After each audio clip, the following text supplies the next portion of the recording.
gentlemen, put your hands together for our next speaker, Ms. Kavita Viswanath. And let's welcome her with a huge round of applause.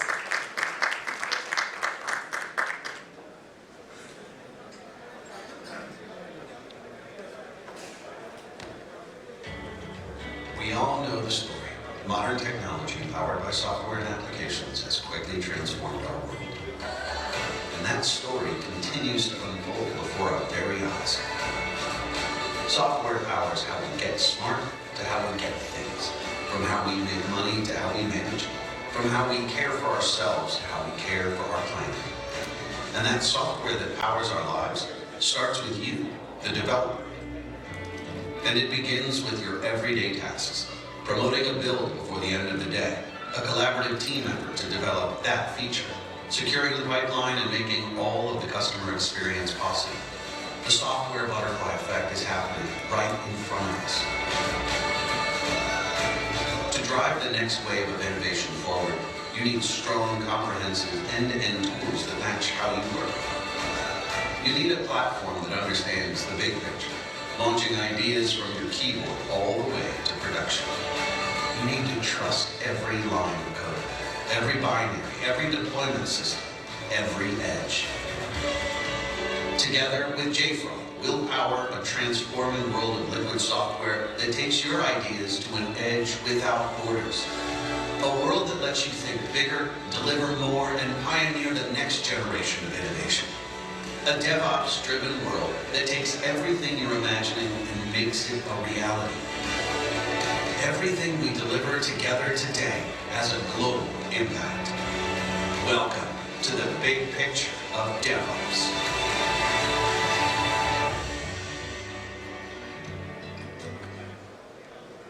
Okay, with that, let's get started. Thank you everyone. Welcome back from the break. My name is Kavita Viswanath. I head the JFrog India business as a General Manager and Vice President. How many of you have heard of the name JFrog? Okay. How many of you know Artifactory? Okay, slightly more number of hands. So I think JFrog, according to me, is the best kept secret. Most people know our product, which is Artifactory, that's been around for over 30 years now. But very few of them know that JFrog is the company behind Artifactory. So here I am to reveal this big secret to all of you. We are an Israeli tech company, started way back in 2008. We are the pioneers of DevOps, and I'm saying this with a lot of confidence because as I see this DevOps domain growing and the market booming with this, I'll tell you more about how the story unveiled from 2008 to now. We are the ones who came up with the concept of binaries and how binaries are actually changing this world.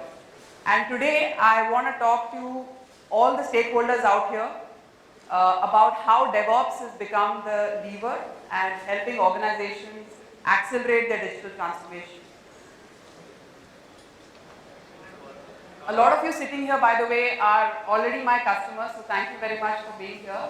And some of you who are not, please come visit our booth and I'll be happy to talk to you more about it. So everyone wants a piece of DevOps. The market is out there, the market is booming. DevOps essentially is not just a tool or a product. It is a culmination of people, processes and automation behind this. In terms of how do you automate your entire build to release management, and that's really the focus where tons and tons of companies are now innovating and investing significantly in DevOps. I think in 2019, the market potential of DevOps was probably around $20 billion. But today, as I speak, it's about $40 billion. And DevSecOps, which is the security part of DevOps, is upwards of $15 billion. To me, this conversation of DevOps is no more a developer-centric conversation. It's no more a conversation that we are having with project managers or engineering leaders. It's a conversation that's come up to the C-level, to the CIOs, to the CEOs, to the CSOs out here in the room, because this is really the next lever in terms of powering and accelerating your digital transformation. Modern software supply chain really cannot exist without a robust DevOps product, and I'll talk to you more about how we are seeing this happening across organizations. So what are we hearing from all of you representing your individual organizations here, right? The key results or what the market is really asking for is automation. Automation and ability to manage your DevOps processes end to end with speed and a secure flow. Speed is something that's required if you're in a digital world. It's become a competitive edge. The sooner and the faster your developers are able to build or develop their code and release faster, the better your competitive edge in the market is. With a secure flow, and secure flow not just means by humans but also by machines and devices that exist in your ecosystem. The second most crucial thing that concerns all of you here is control and trust in software. And I was having a few conversations out at the booth with some of you about it. Control is really all about knowing what's happening in your ecosystem. Do you really know what software packages are going through the veins of your enterprise? Do you know what packages are being accessed, downloaded, used by your developers today? Do you trust those packages? Do you understand if they're secure or not and whether they're going to hit your organizations? One platform that helps you scale, and this is very, very important because no more are we talking about artifact management or binary management. It's more about how do you have access to a platform that helps you scale your business. Today you might have a certain tech stack that supports your existing business, but let's say tomorrow you decide to pivot, or you have a new market that's opened up, or you want to build a new line of business with an absolutely new tech stack. And we've seen tech landscape changing really fast. So how do you keep up with this changing tech landscape and yet invest or bring the right platform into the organization to make sure that it caters to all your needs as you scale up? Last but not the least is modern software supply chain management. Now the concept of agile frameworks is changing. It's become SBOM, it's become modern software supply chain management. It's become how do you shift left with security, how do you manage your entire pipeline in a more automated and a robust way. And that's really some of the challenges that I'm going to talk about as we move through the presentation. So what did we see 2 years ago? I'm not going to talk about COVID. Probably that's the hottest topic now. We've seen COVID waves kind of going up and down, a little bit like the stock market. But I'm talking about some of the disasters that hit the world in 2020. We saw automobile companies recalling vehicles because of a software glitch that completely shut them down, and they had no option but to recall the vehicles and fix it. We saw banks going dark, getting hit by security issues, getting targeted where the business went down, consumers suffered, billions of dollars lost, credit card information violated. But the most painful one were the Boeing crashes, right? We saw the Boeing 747 crashing due to a software glitch, and by the time somebody could figure this out and fix it, there were 3 crashes already that had happened. All of this is tied to software updates. All of this is tied to software glitches, where we saw organizations losing control and not being able to manage their edges or endpoints or devices as a result of these software failures. So,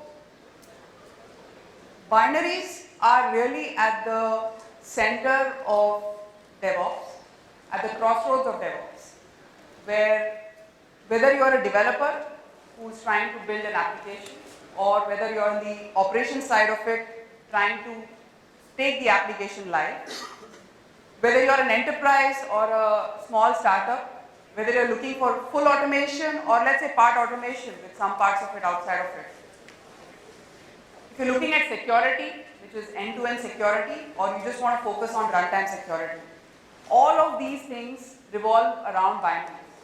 And binaries really are the true currency or the core component that runs across your entire pipeline.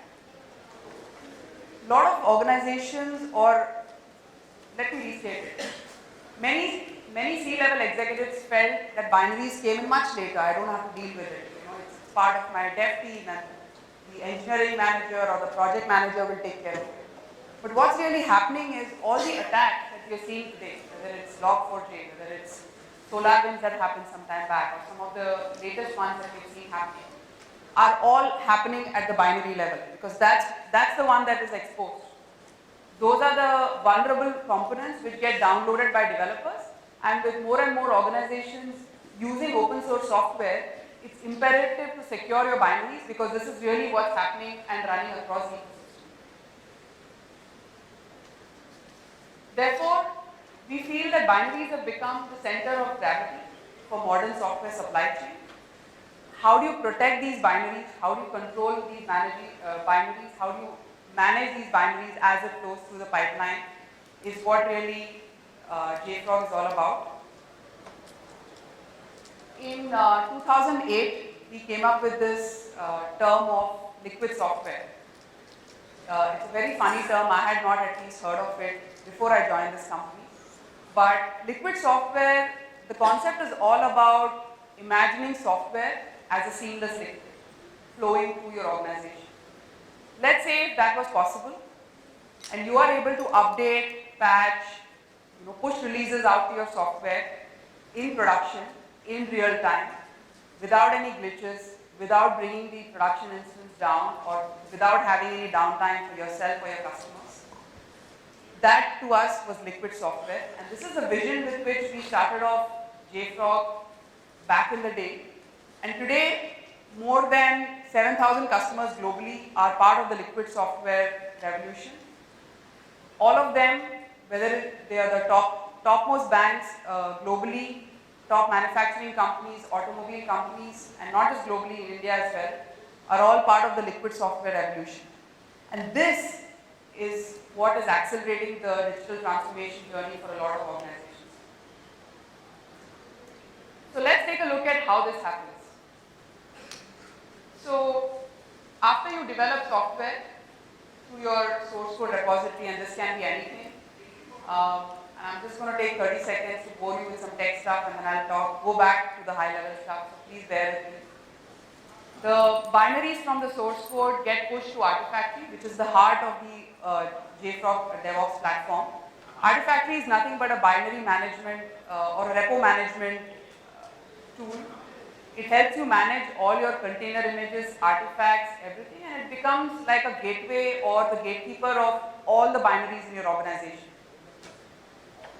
It supports more than 27 different package types today, thereby giving your developers the freedom of choice, giving you the ability to scale tomorrow to whatever technology stack you might want to adopt.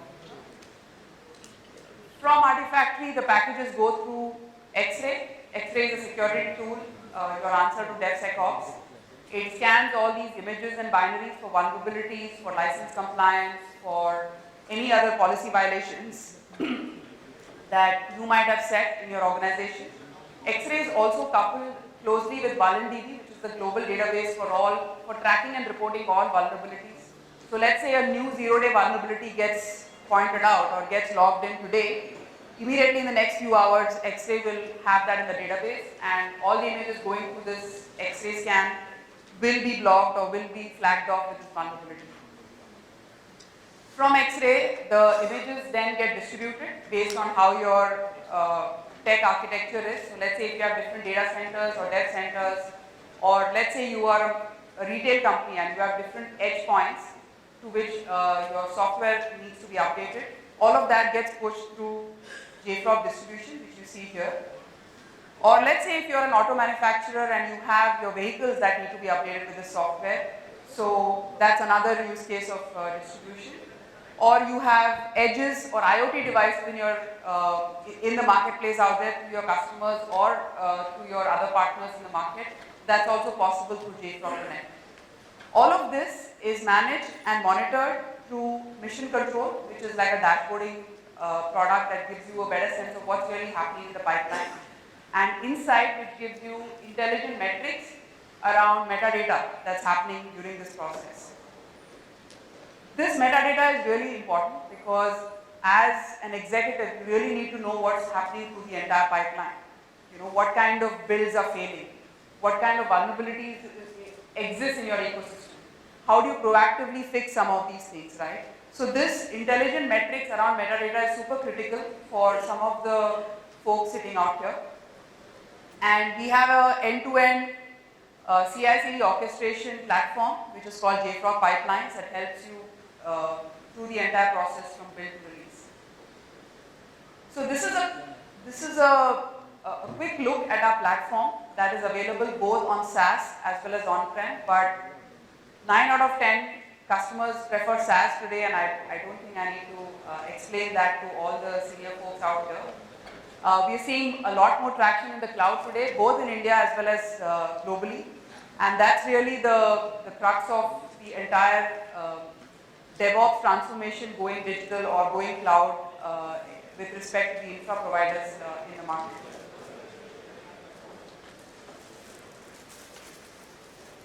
So, liquid software will touch every organization. What it means is, whether you're a retail company, whether you're a SaaS company, a manufacturing company, you have some software running in your setup. If you have software running in your setup, you need to update it. Whether you do it yourself or your service provider does it, doesn't matter. Liquid software or software is still touching your world. And this software, the concept of software is eating the world, has kind of picked up. We want to empower our developers and engineers with speed, agility, help them deliver much faster or release much faster in a secure way. We want to digitize everything to build competitive advantages, and this is where the speed of release becomes super critical. Today, a lot of our customers are releasing almost every hour. There is no release cycle or release period where you shut down everything and you focus on releases during that time. That's gone. The new practice is you build, you release as a software developer. You do not need to wait for anyone else. The product will take care of it, and the team behind it will know how to manage these releases. And then all of these devices are connected, and therefore they need to be updated in real time to experience the liquid software in your organization. Allow me to challenge this concept a little bit. Let's say we flip the order. We say the world is eating software. What does it mean? I think all of us sitting in this room have more than 2 devices per head. 2 devices at a bare minimum, okay? And I know many people who have 10, but let's not go there. 2 is a good average for all of us sitting here. In a connected world where you're holding more than 2 devices, you're already staring at an ecosystem that has 2x more devices and software than humans that exist in the world today. So we have become the consumers of this software. So the world, as in we, all of us sitting here, have started eating software every day, every minute. This software gives you the competitive advantage. Whether you're a customer shopping on an e-commerce site, or whether you're a business trying to sell something to another customer sitting next to you. All of this digitization is pushing the developers to the corner, because you need to give them an environment that helps them release the software much faster, so that as a business you are competitive, and this environment needs to be secure. I want to talk a little bit about security. The concept of security being the CISO organization's baby, and that's the team that is going to take care of it, is gone. I think most of you here would agree with me on that. It started shifting left, shifting towards the developers, shifting towards the team that is building this product or building the software or writing the code, because that's where the attacks are happening. That's where the binaries are getting generated, not towards the fag end of the pipeline, not at the end of it where the security team comes in and tries to block it, but all of this is coming to the ownership of the dev team and the C-level execs sitting out here. So we need to take the security seriously, and we need to move or shift it left so that you address it at runtime, at real time as the code is being developed.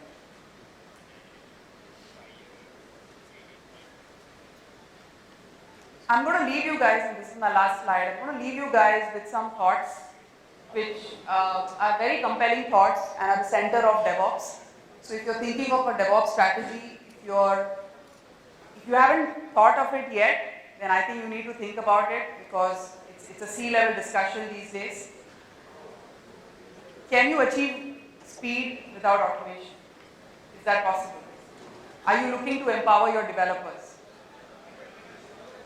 Do you know what's really happening in your ecosystem, in your environment? Do you know what kind of packages are being used?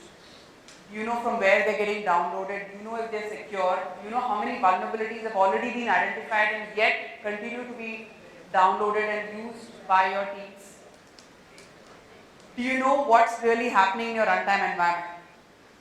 Are you going to be the next victim out there for any attack that might be happening as we speak? If the answer to all of this is running through your minds, then I think now is the time to pause and think through what's your DevOps strategy and how it's going to help you push and transform your digital acceleration in your organization. That's all. Thank you very much. We are right here outside. If you want to have any conversations with me, I'm more than happy to talk to you in detail about it. Thank you. Much, Kavita. Please wait. I will request Mr. Narendra Sanamne. Yes, sir, please.